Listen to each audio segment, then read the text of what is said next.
Assalamualaikum warahmatullahi wabarakatuh. Saya Evi Linggasari, NRP 17002, akan menjelaskan dan mencoba menjawab soal kuis 1 mata kuliah eksplorasi geofisika yang diampu oleh Pak Sungkono.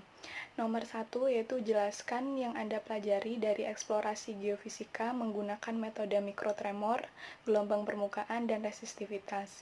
Yang pertama yaitu mikrotremor.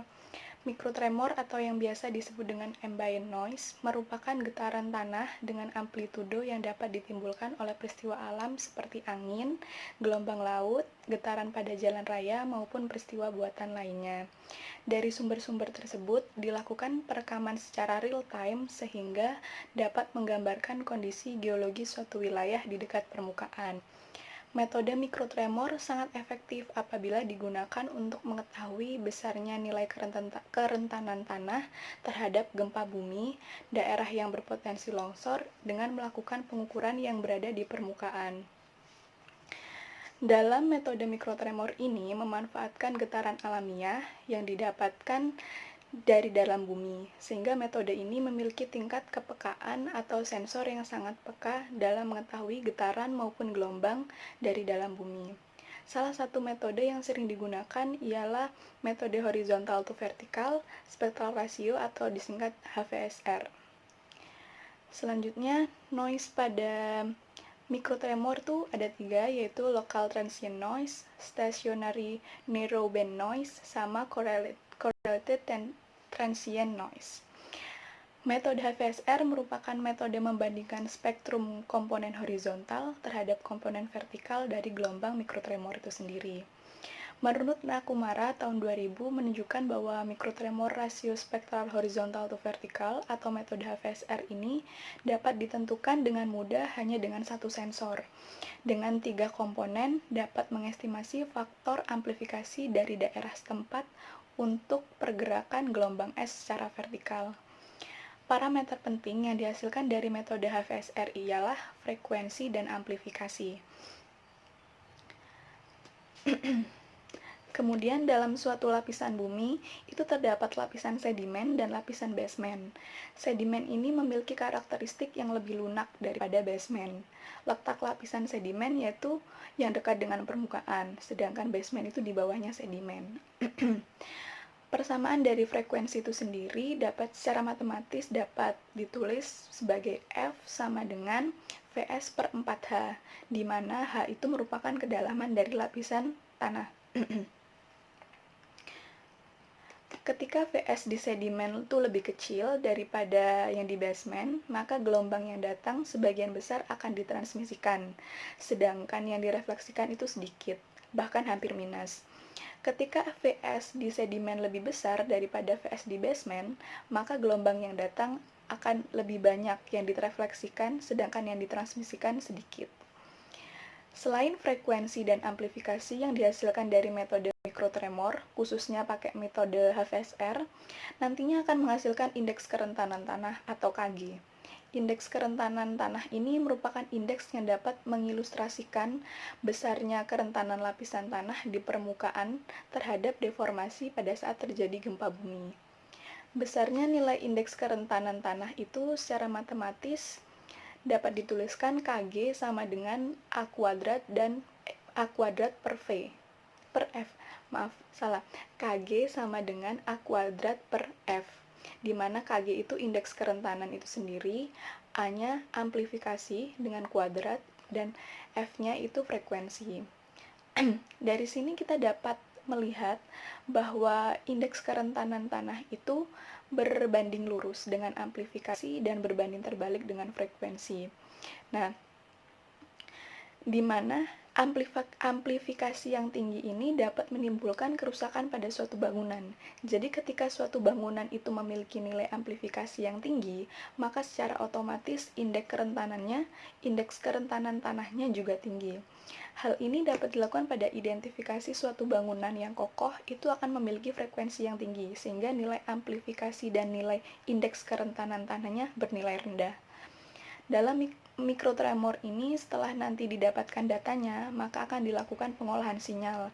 Dalam pengolahannya digunakan transformasi Fourier untuk mengubah domain waktu menjadi domain frekuensi. Setelah itu akan dilakukan smoothing, yaitu dengan cara dikonvolusi. Aplikasi yang biasanya digunakan untuk mengolah data yaitu geopsi. Dalam prosesnya, dipilih sinyal yang memiliki frekuensi yang hampir sama di setiap komponennya, sehingga nantinya akan didapatkan kurva pada setiap titik lokasinya. Untuk aplikasi dari metode mikrotremor itu ada asesmen mikrozonasi gempa bumi yang nantinya akan menghasilkan frekuensi natural, amplifikasi, dan indeks kerentanan tanah. Kemudian ada asesmen resonansi tanah dan bangunan. Yang ketiga itu ada identifikasi zona lemah, artinya pada saat terjadi longsor. Yang keempat yaitu identifikasi posisi hidrokarbon. Yang kedua yaitu gelombang permukaan atau metode gelombang permukaan.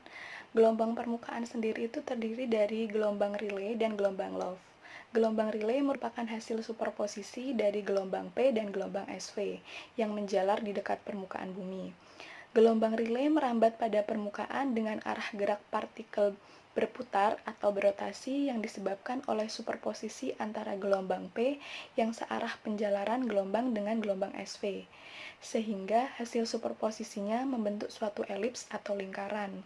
Sedangkan gelombang Love merupakan hasil interferensi konstruktif antar refleksi dari gelombang SH pada permukaan atau dekat permukaan. Gerak partikel pada gelombang Love yaitu paralel terhadap permukaan namun tegak lurus terhadap arah penjalarannya. Sistem pengukuran pada gelombang permukaan yaitu dengan cara metode aktif dan metode pasif. Metode aktif dilakukan dengan membuat medan gangguan, kemudian mengukur respon yang dilakukan oleh bumi. Pengukuran secara metode aktif ini seperti pengukuran seismik refleksi. Pada metode aktif dilakukan dengan cara memberikan sumber, kemudian geofon dibentangkan, lalu direkam untuk pengambilan datanya. Sedangkan metode pasif dilakukan dengan mengukur medan alami yang dipancarkan oleh bumi, sehingga dalam penggunaannya tidak memerlukan sumber seperti pada metode aktif. Pengukuran pasif mirip dengan pengukuran mikrotremor, yaitu sensor dirangkai atau didesain dengan alat mikrotremor sesuai rangkaian pengukuran, di mana biasanya itu dibutuhkan 3 sensor yang membentuk array tertentu dengan waktu yang dibutuhkan minimal 30 menit di setiap titik lokasinya. Pada pengukuran gelombang permukaan ini, masing-masing metode atau sistem pengukuran itu memiliki batas frekuensi yang berbeda. Untuk seismik aktif, terutama pada gelombang permukaan, itu memiliki batas frekuensi lebih dari 5 Hz. Sedangkan untuk seismik pasif memiliki batas frekuensi kurang dari 5 Hz. Batas ini didapat berdasarkan pengukuran metode MSAW secara aktif dan Remy Velocity Spectrum secara pasif. Hal ini berhubungan dengan karakteristik gelombang Rayleigh yang menjalar di dekat permukaan memiliki panjang gelombang yang pendek, di mana panjang gelombang yang pendek ini berkolerasi dengan frekuensi yang tinggi, sehingga dapat mencitrakan gelombang geser pada kedalaman yang dangkal dan begitupun sebaliknya. Frekuensi rendah dapat mencitrakan gelombang geser pada kedalaman yang lebih dalam. Sehingga dapat disimpulkan bahwa metode aktif maupun pasif memiliki kelebihan dan kekurangan masing-masing. Maka penggabungan kedua metode tersebut akan sangat menguntungkan untuk menutupi kekurangan masing-masing. Selanjutnya yaitu desain pengukuran gelombang permukaan, terdiri dari beberapa, yaitu untuk metode aktif atau secara aktif umumnya itu berbentuk baris lurus, sedangkan untuk metode pasif itu umumnya berbentuk bermacam-macam seperti lingkaran, huruf L, T, plus, kotak, segitiga, dan bermacam-macam. Pada pengukuran gelombang permukaan yaitu gelombang Rayleigh dan gelombang Love dapat diukur dengan menggunakan sensor atau geofon. Gelombang Rayleigh dapat diidentifikasi menggunakan geofon atau sensor yang memiliki arah vertikal dan radial. Sedangkan untuk gelombang Love dapat diidentifikasi menggunakan geofon atau sensor dengan arah transversal. Untuk desain pengukurannya, pada tiap-tiap jenis gelombang permukaan, yaitu jika ingin menganalisa komponen relay secara vertikal, maka sensornya itu menggunakan geofon atau sensor vertikal. Sumbernya digunakan juga sumber vertikal.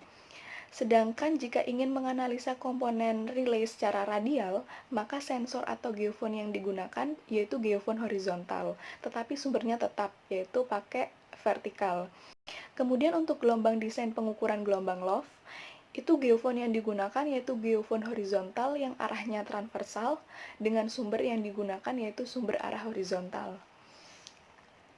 Ketika hasil analisa, misal dari gelombang relay, yaitu dengan menggunakan geofon vertikal, didapatkan nilai amplitude yang semakin lebar terhadap fungsi frekuensi, inilah yang disebut sebagai dispersi gelombang. Dispersi gelombang ini terjadi saat adanya sistem pelapisan secara vertikal. Secara umum, langkah-langkah eksplorasi gelombang permukaan itu ada 3 tahapan, yaitu akuisisi data atau pengambilan data, analisa sinyal atau processing, dan yang terakhir yaitu inversi. Yang pertama yaitu akuisisi data atau pengambilan data. Tahap ini bertujuan untuk mengamati gerakan gelombang permukaan pada tanah atau permukaan bumi. Dalam akuisisi data atau pengambilan data, ada 2 metode, yaitu metode aktif dan juga pasif, seperti yang saya sudah jelaskan tadi sebelumnya. Pengukuran secara metode aktif ini seperti pengukuran seismik refraksi, yaitu dengan cara memberikan sumber, kemudian geofon dibentangkan, lalu direkam untuk pengambilan datanya.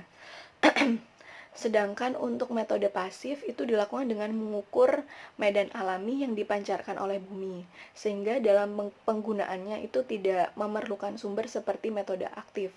Pengukuran pasif itu mirip dengan pengukuran mikrotremor, yaitu sensor dirangkai atau didesain sesuai dengan rangkaian pengukuran, kemudian di mana itu biasanya dibutuhkan 3 sensor untuk membentuk array tertentu dengan waktu yang dibutuhkan itu minimal 30 menit di setiap titik lokasinya.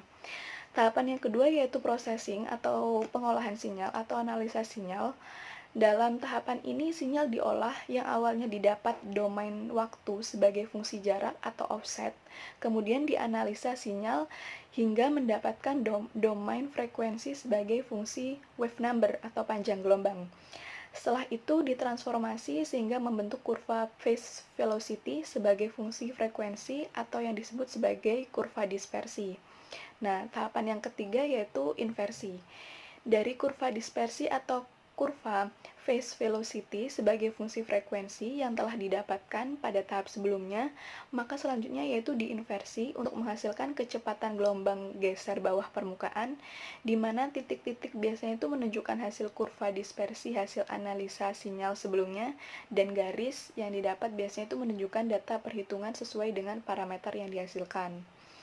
Selanjutnya yaitu aplikasi dari eksplorasi gelombang permukaan, yaitu terdiri antara lain 1. Penilaian bahaya amplifikasi dan likuifaksi. Untuk penilaian amplifikasi ini berhubungan dengan kegempaan. Dalam penilaian kegempaan, parameter yang dibutuhkan yaitu kecepatan gelombang geser atau Vs, di mana kecepatan gelombang geser ini bisa diestimasikan dari analisis gelombang seismik, khususnya gelombang permukaan. Kemudian selain amplifikasi juga ada likuifaksi. Likuifaksi ini berkaitan dengan pemampatan tanah akibat getaran yang mengganggu ikatan-ikatan batuan di dalam tanah. Biasanya likuifaksi ini terjadi saat adanya gempa bumi yang tanahnya memenuhi kriteria tertentu, seperti pasir atau sedimen yang memiliki nilai kecepatan gelombang geser yang rendah. Kemudian yang kedua yaitu identifikasi zona lemah pada longsor. Zona lemah ini diidentifikasikan sebagai tanah yang rentan terhadap getaran dan biasanya struktur tanahnya itu lapuk, sehingga sangat berpotensi mengalami tanah longsor. Dalam hal ini, eksplorasi gelombang permukaan dapat mengidentifikasi zona lemah pada peristiwa longsor, di mana zona lemah atau tanah yang memiliki karakteristik yang lapuk dan berpotensi besar menyebabkan tanah longsor, itu memiliki nilai kecepatan gelombang geser yang rendah. Maka dari itu, zona lemah dapat diamati dengan eksplorasi gelombang permukaan. Yang ketiga yaitu identifikasi saturasi fluida pada pit. Dan dalam identifikasi saturasi fluida, misalkan diketahui pada suatu pengukuran didapatkan lapisan tanahnya yaitu bersifat homogen. Tetapi setelah dianalisa lebih lanjut menggunakan kurva dispersi, pada gelombang relay ternyata ada semacam perubahan kecepatan dari awal sampai akhir.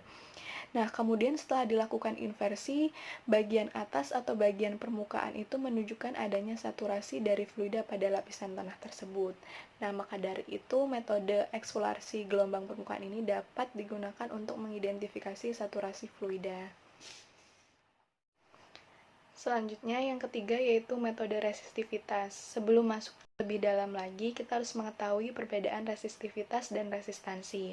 Untuk penjelasan resistansi, kita dapat memulai dari hukum Ohm. Dalam suatu rangkaian listrik sederhana, berlaku hukum Ohm yang secara matematis dapat dideskripsikan sebagai V sama dengan I kali R, di mana V itu merupakan tegangan, I merupakan arus, R merupakan suatu hambatan atau resistansi. Berdasarkan persamaan tersebut, dapat dikatakan bahwa resistansi merupakan daya hambat listrik suatu sampel material atau batuan, yang dialiri oleh arus listrik yang merupakan fungsi dari sifat material atau bahan atau batuan tersebut. Secara fisikanya, selain dipengaruhi oleh karakteristik material batuan atau karakteristik material yang diukur, resistansi juga dipengaruhi oleh luas dan panjang dari sampel batuan atau material tersebut. Secara sederhana atau secara mudahnya, resistansi itu selain bergantung pada sifat bahan, juga bergantung pada ukuran atau geometri dari suatu sampel yang diukurnya. Jika resistansi itu disimbolkan atau dideskripsikan sebagai R, sedangkan resistivitas itu disimbolkan sebagai ρ, secara matematis, resistivitas itu dapat ditulis atau dideskripsikan sebagai ρ sama dengan R dikali A per L, di mana ρ itu sendiri merupakan resistivitas, R merupakan resistansi, A merupakan luasan area suatu sampel material atau batuan, dan L merupakan panjang suatu sampel batuan atau material. Berdasarkan persamaan resistivitas yang saya telah sebutkan tadi, dapat dikatakan bahwa resistivitas selain dipengaruhi oleh resistansi juga dipengaruhi oleh luas dan panjang suatu sampel, baik material maupun batuan yang diukur. AL ini merupakan semacam faktor koreksi untuk menentukan nilai resistivitas. Jadi, untuk mengetahui nilai resistivitas suatu sampel material atau batuan, resistansi yang terukur itu perlu adanya faktor koreksi, yaitu A per L itu sendiri. Berdasarkan uraian atau persamaan yang saya sebutkan tadi, dapat dikatakan bahwa resistivitas adalah resistansi yang dinormalisasi terhadap geometri dan juga dapat dikatakan resistivitas merupakan besaran karakteristik suatu bahan atau material ataupun sampel batuan. Artinya, yang mendeskripsikan parameter karakteristik dari suatu material yaitu resistivitas. Sedangkan resistansi itu hanya mempengaruhi karena resistansi masih dipengaruhi oleh faktor geometri dari suatu sampel batuan atau bahan. Sehingga dapat dikatakan normalisasi resistansi dapat menghasilkan besaran resistivitas yang tidak bergantung pada ukuran atau geometri. Sehingga harga resistivitas lebih menggambarkan sifat atau karakteristik suatu bahan atau material. Dalam eksplorasi geofisika, parameter yang sering digunakan yaitu parameter resistivitas, bukan konduktivitas. Hal ini kenapa terjadi? Hal ini terjadi karena kita misal ambil sampel berdasarkan tabel nilai konduktivitas dan resistivitas pada suatu bahan dari berbagai macam bahan atau batuan. Itu kita ambil contoh misalkan pada sandstone. Sandstone itu memiliki nilai resistivitas antara range 8 sampai 4 kali 10 pangkat 3 ohm meter. Sedangkan nilai konduktivitasnya yaitu antara 2,5 kali 10 pangkat min 4 sampai dengan 0,125 siemen per meter. Nah, dari sini udah dapat dilihat bahwa sama halnya dengan material yang lain itu lebih besar nilai nilai resistivitasnya daripada nilai konduktivitasnya. Maka dari itu, karena nilai resistivitas pada suatu bahan atau material itu memiliki nilai yang besar dan nilai range yang cukup panjang, makanya parameter dalam eksplorasi geofisika yang sering digunakan yaitu parameter nilai resistivitas.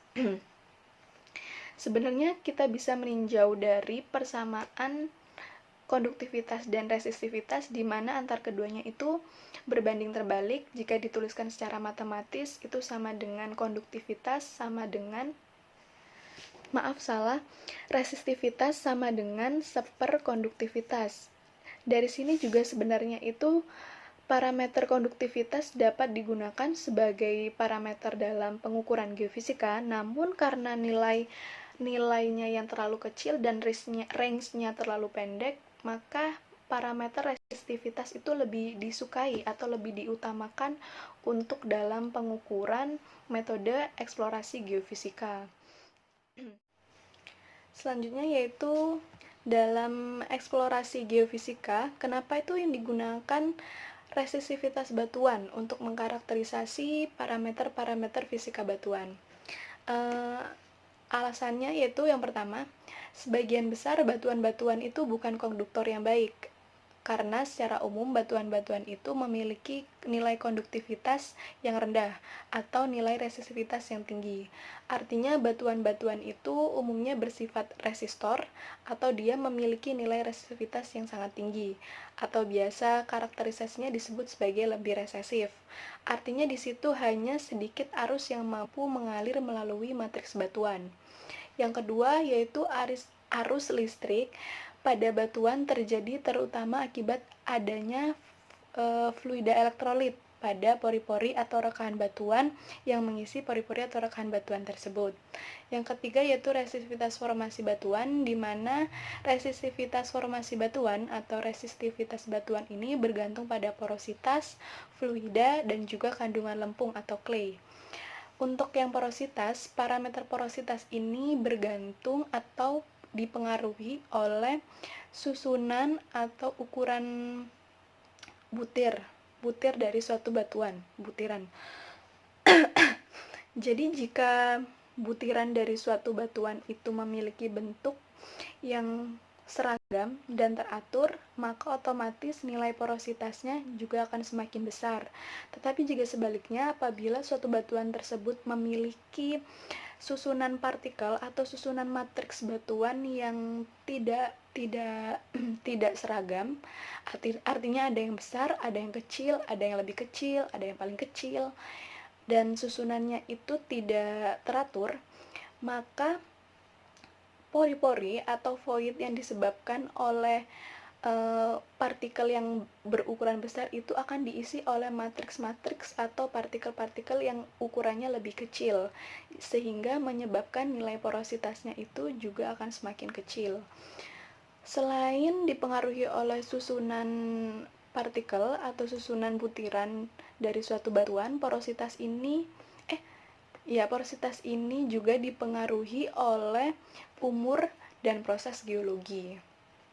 Selanjutnya yaitu fluida yang mempengaruhi resistivitas batuan.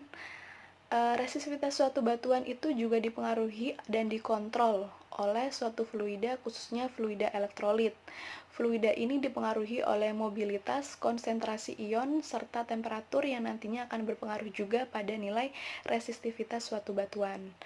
Yang terakhir yang mempengaruhi resistivitas batuan yaitu kandungan clay atau kandungan lempung. Kandungan lempung ini menjadi parameter dikarenakan hampir semua batuan itu memiliki persentase lempung sebesar sekian persen sampai sekian persen. Itu tergantung dari jenis batuannya. Biasanya lempung ini sangat tersusun atas material yang memiliki resistivitas yang relatif rendah jika dibandingkan dengan batuan pasir maupun batuan lainnya. Selain itu, berdasarkan hukum Arsi, di mana hukum Arsi ini berasal dari persamaan empirik dari suatu batuan berpori atau sedimen, sehingga secara matematis dapat dituliskan sebagai rho F sama dengan A dikali rho W, psi atau porositas pangkat min M dikalikan S pangkat min N, di mana rho F ini merupakan resistivitas formasi batuan atau resistivitas batuan, kemudian rho W itu merupakan resistivitas air formasi, C itu merupakan porositas, S merupakan saturasi atau fraksi pori-pori air, pori-pori yang terisi oleh air. Dengan A, M, dan N itu merupakan konstanta. Berdasarkan persamaan hukum Arsi yang telah saya sebutkan sebelumnya, dapat dikatakan bahwa resistivitas formasi batuan atau resistivitas batuan itu dipengaruhi oleh resistivitas air formasi atau resistivitas dari fluida yang ada di pori-pori, kemudian juga dipengaruhi oleh porositas dan tingkat kejenuhan suatu fluida atau yang biasa disebut sebagai saturasi. Artinya, dari persamaan hukum Arsi ini juga dapat dideskripsikan bahwa resistivitas suatu batuan itu berbanding lurus dengan resistivitas suatu fluida dan berbanding terbalik dengan porositas dan saturasi fluida. Selanjutnya kita memasuki aplikasi dari metode resistivitas. Yang pertama yaitu identifikasi adanya batuan pasir. Aplikasi ini berkaitan dengan porositas batuan, yaitu jenis sandstone. Porositas batuan pasir atau sandstone ini lebih tinggi jika dibandingkan dengan limestone, sehingga efeknya nanti yaitu nilai resistivitas limestone jauh lebih besar daripada resistivitas sandstone. Dalam eksplorasi air tanah yang seringkali sebagai reservoir adalah sandstone atau batuan pasir. Maka dari itu dengan metode resistivitas ini dapat digunakan untuk mengidentifikasi kemungkinan-kemungkinan batuan pasir itu ada di mana dan pada kedalaman berapa. Kemudian identifikasi lempung. Lempung ini memiliki karakteristik yang matriks butirnya atau butirannya, susunannya itu sangat kecil atau sangat halus, yang mana ketika lempung ini membentuk suatu lapisan batuan, akan mengakibatkan porositas yang sangat kecil, sehingga konsekuensinya lempung akan memiliki nilai porositas yang kecil, yang artinya sulit untuk mengalirkan suatu fluida. Ini yang juga dimanfaatkan oleh orang-orang geoteknik untuk mengidentifikasi keberadaan lempung dengan pertimbangan bahwa karakter dari lempung ini ketika dikenai suatu fluida akan mengembang dan ketika kepanasan akan susut. Makanya ada istilah kembang susut pada lempung. Identifikasi lempung ini misalnya untuk pembangunan jalan raya yang dimana misalnya pada jalan raya itu mengalami kerusakan yang cepat di beberapa titik yang disebabkan oleh masalah geologi yang didominasi oleh lempung. Maka dari itu, untuk identifikasi lempung, metode resistivitas ini lebih mudah untuk dilakukan. Selanjutnya yaitu identifikasi zona lemah pada longsor. Berdasarkan hukum Archie, kita tahu bahwa nilai resistivitas batuan itu dipengaruhi oleh fluida dan saturasi fluida, sehingga metode resistivitas ini sering digunakan untuk identifikasi zona lemah pada longsor. Karena salah satu penyebab kelongsoran itu adalah saturasi fluida yang berlebihan di dalam suatu lapisan batuan, sehingga saturasi fluida yang berlebihan ini dapat mengakibatkan rusaknya segmentasi antar suatu matriks batuan yang salah satunya dapat menyebabkan kelongsoran. Selanjutnya itu konsep dari metode resistivitas, yaitu ketika ada suatu arus di dalam bumi kemudian diinjeksikan. Jika ada suatu elektroda yang ditaruh di dalam bumi kemudian diinjeksikan suatu arus, maka arus tersebut pada medium yang homogen akan menyebar ke segala arah sehingga akan membentuk 3 dimensi seperti bola. Pada kasus ini berlaku aliran arus secara radial dan homogen, potensial berbanding lurus dengan arus, potensial berbanding terbalik dengan jarak dari sumber arus, dan permukaan ekuipotensial konsentris. Ini merupakan kasus untuk arus yang diinjeksikan ke dalam bumi. Kemudian, sedangkan untuk kasus yang arusnya diinjeksikan di permukaan bumi, maka persebaran arusnya membentuk ruang setengah bola. Pada metode resistivitas, jika diterapkan pada medium yang homogen, atau dengan kata lain dilakukan injeksi arus dan pengukuran potensial pada medium homogen, maka metode ini akan menghasilkan atau dapat digunakan untuk memperkirakan nilai resistivitas medium tersebut. Atau secara matematis, nilai resistivitas pada medium homogen itu dapat dijelaskan seperti Rho sama dengan K dikali V per I. Artinya di sini Rho itu merupakan nilai resistivitas, V merupakan beda tegangan pada kedua elektroda potensial, I merupakan arus yang diinjeksikan, dan K merupakan faktor koreksi. Persamaan resistivitas di atas dapat digunakan ketika kita mengasumsikan bahwa bumi itu bersifat homogen atau mempunyai satu lapisan. Nah, tetapi berbeda ketika medium itu bukan homogen, artinya atau non-homogen, yang artinya dengan kata lain resistivitas itu bervariasi secara vertikal dan horizontal. Jadi asumsinya ketika mediumnya itu non-homogen, maka bumi itu berlapis sehingga memiliki variasi nilai resistivitas fungsi vertikal dan terkadang juga fungsi horizontal. Ketika pada medium yang non-homogen, maka nilai resistivitasnya itu dianggap sebagai bukan nilai resistivitas yang sebenarnya atau yang disebut sebagai resistivitas semu. Untuk mendapatkan nilai resistivitas yang sebenarnya atau nilai resistivitas bawah permukaan yang sebenarnya itu biasanya harus melalui proses inversi atau kecocokan kurva fitting, baik itu secara manual maupun melalui suatu algoritma tertentu. Pada medium yang homogen didapatkan persamaan seperti yang saya jelaskan sebelumnya, dan hasilnya yaitu resistivitas semu sama dengan resistivitas medium.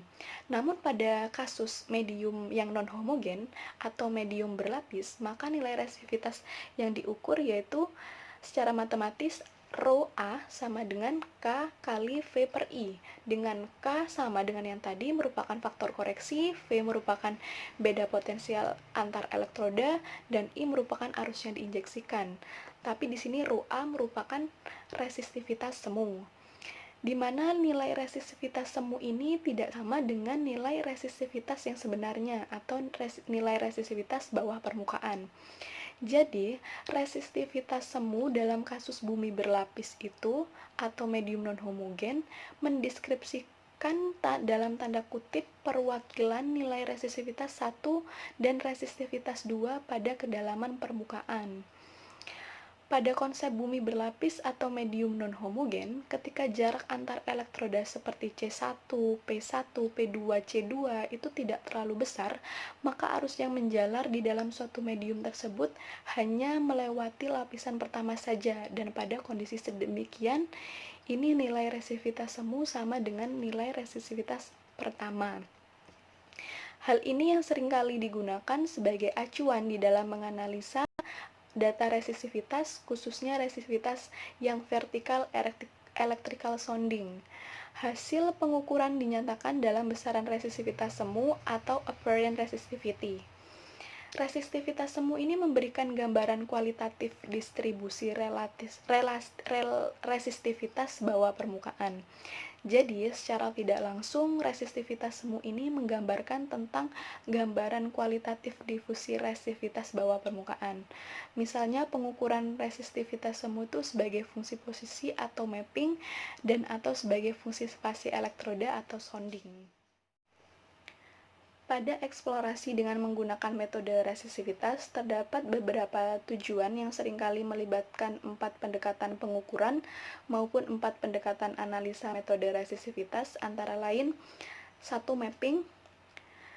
Yang mapping ini, pada jenis pengukuran mapping ini, variasi yang digunakan yaitu variasi resistivitas pada datum poin atau titik tengah dari konfigurasi pengukuran.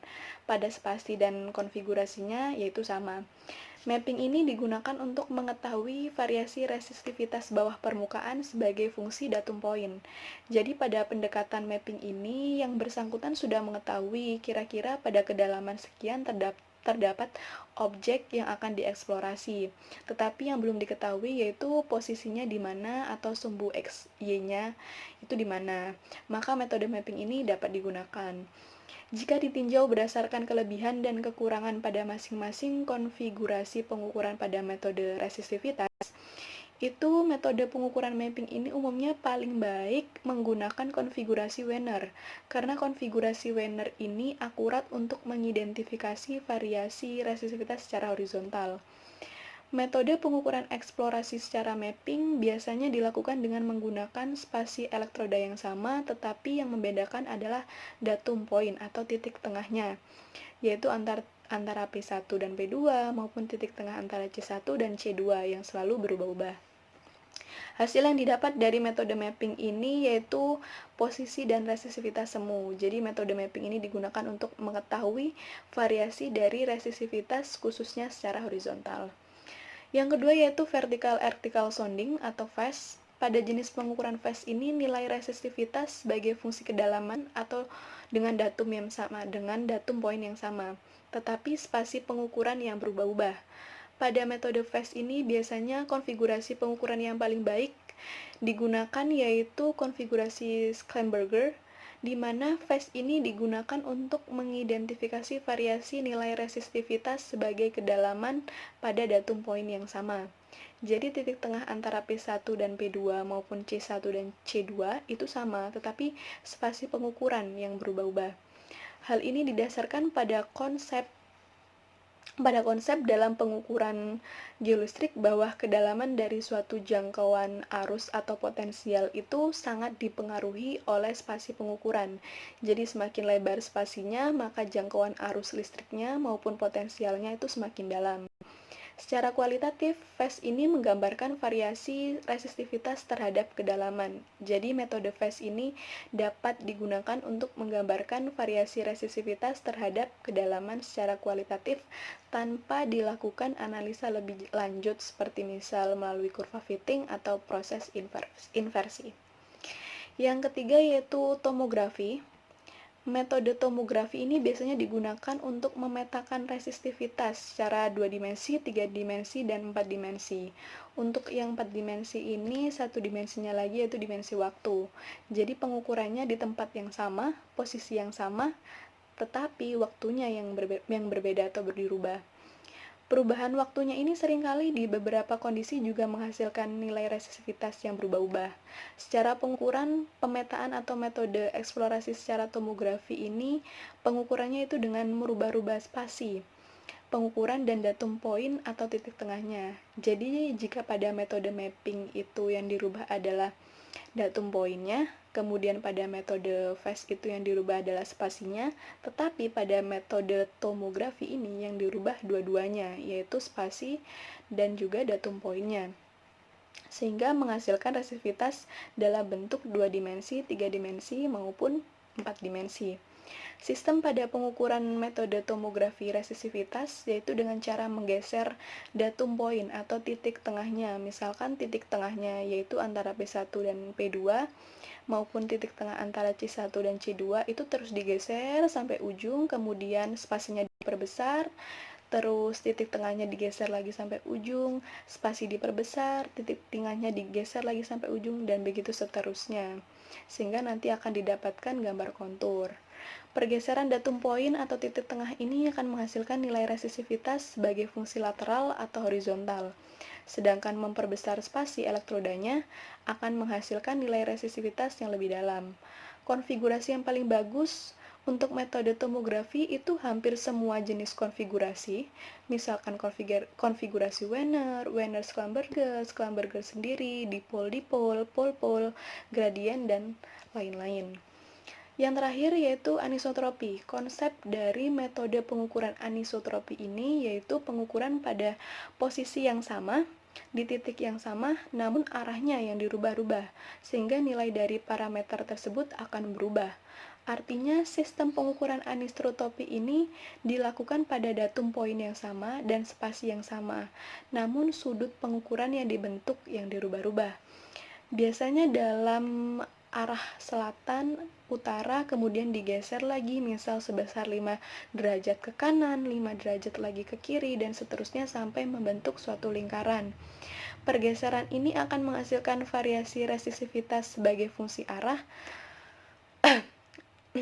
di mana konfigurasi yang paling bagus untuk metode anisotropi ini biasanya yaitu konfigurasi square atau kotak. Selanjutnya yaitu saya akan menjawab yang nomor 2. Cari 3 permasalahan di sekitar Anda yang dapat diselesaikan menggunakan metode mikrotremor, gelombang permukaan, dan resisivitas. Selanjutnya, deskripsikan permasalahan tersebut, parameter yang dominan, dan parameter yang dihasilkan dari ketiga metode tersebut. Permasalahan yang pertama yang di sekitar saya yaitu tebing Piket Nul yang rawan longsor. Tebing Piket Nur merupakan jalur selatan yang menghubungkan Kabupaten Lumajang, Malang, Jawa Timur. Di daerah ini sangat rawan terjadi longsor, apalagi di daerah tersebut memiliki intensitas hujan yang sangat tinggi, sehingga menyebabkan tanahnya gembur dan tidak mampu menahan air. Menurut Badan Penanggulangan Bencana Daerah Lumajang, kondisi kontur tanah yang labil di sepanjang tebing di jalur Piket Nul itu memang rawan longsor, yang artinya banyak sekali zona lemah yang mendominasi. Dalam permasalahan ini, parameter yang dominan yaitu nilai resisivitas tanah yang rendah. Maka dari itu, metode yang cocok digunakan dalam permasalahan ini yaitu metode resisivitas. Berdasarkan hukum Arsi, kita tahu bahwa nilai resisivitas batuan itu dipengaruhi oleh fluida dan saturasi fluida. Sehingga metode resisivitas ini sering digunakan untuk identifikasi zona lemah pada longsor, karena salah satu penyebab kelongsoran itu adalah saturasi fluida yang berlebihan di dalam suatu lapisan batuan. Sehingga saturasi fluida yang berlebihan ini dapat mengakibatkan rusaknya segmentasi antar suatu matriks batuan yang salah satunya dapat menyebabkan longsor. Hal ini sangat berkorelasi dengan kondisi geologi tanah dan batuan di tebing Piket Nul yang didominasi oleh tanah yang gembur akibat intensitas hujan yang tinggi. Artinya, kondisi tanah di daerah tersebut mengalami saturasi fluida yang berlebihan sehingga tidak mampu menahannya dan mengakibatkan longsor. Maka dari itu, metode resisivitas ini dapat mengidentifikasi zona lemah pada longsor di daerah tersebut. Untuk teknik pengukurannya sendiri disesuaikan dengan kondisi di tempat sehingga hasil parameter yang didapat tergantung dari teknik pengukuran yang digunakan. Tetapi secara umum parameter yang dihasilkan yaitu resisivitas semu. Permasalahan yang kedua yaitu sesar yang berada di pesisir pantai selatan Lumajang. Kabupaten Lumajang ini termasuk dalam sesar atau patahan regional besar di Jawa Timur. Karena sesar ini berada dekat dengan pesisir pantai selatan, maka jika terjadi gempa akan berpotensi terjadinya tsunami. Dalam permasalahan ini, parameter yang dominan yaitu nilai frekuensi natural yang rendah. Metode yang cocok digunakan adalah metode mikrotremor sebagai asesmen mikrozonasi gempa bumi. Parameter yang dihasilkan dari metode mikrotremor ini yaitu nilai amplifikasi dan indeks kerentanan tanah, di mana nilai indeks kerentanan tanah ini yang akan menentukan apakah daerah tersebut rawan terjadinya gempa bumi atau tidak. Jika frekuensi yang didapat tinggi, maka nilai amplifikasi dan indeks kerentanan tanahnya rendah. Sebaliknya, jika frekuensi rendah, maka nilai amplifikasi dan indeks kerentanan tanahnya tinggi, sehingga dapat dikatakan berpotensi gempa bumi.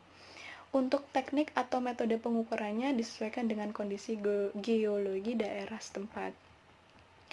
Untuk permasalahan yang terakhir, Kabupaten Lumajang yang selalu terkena dampak getaran gempa di daerah Malang dan Jember. Pernah suatu ketika terjadi gempa atau getaran di daerah Malang dan Jember dan Kabupaten Lumajang itu selalu kena dampaknya. Maka dari itu untuk mengetahui bahaya amplifikasi yang disebabkan oleh gempa atau getaran di daerah Malang dan Jember digunakan metode gelombang permukaan. Dalam permasalahan ini parameter yang dominan yaitu kecepatan gelombang geser atau Vs, kemudian parameter yang dihasilkan yaitu nilai amplifikasi yang nantinya akan menentukan apakah daerah Kabupaten Lumajang ini memiliki amplifikasi yang tinggi atau rendah. Untuk penilaian amplifikasi ini sebenarnya berhubungan dengan kegempaan. Dalam penilaian kegempaan, parameter yang dibutuhkan yaitu kecepatan gelombang geser atau Vs, di mana kecepatan gelombang geser ini bisa diestimasikan dari analisis gelombang seismik, khususnya gelombang permukaan. Untuk metode pengukurannya itu disesuaikan dengan kondisi geologis tempat. Sekian penjelasan dan penjawaban dari saya. Kurang lebihnya mohon maaf. Wassalamualaikum warahmatullahi wabarakatuh.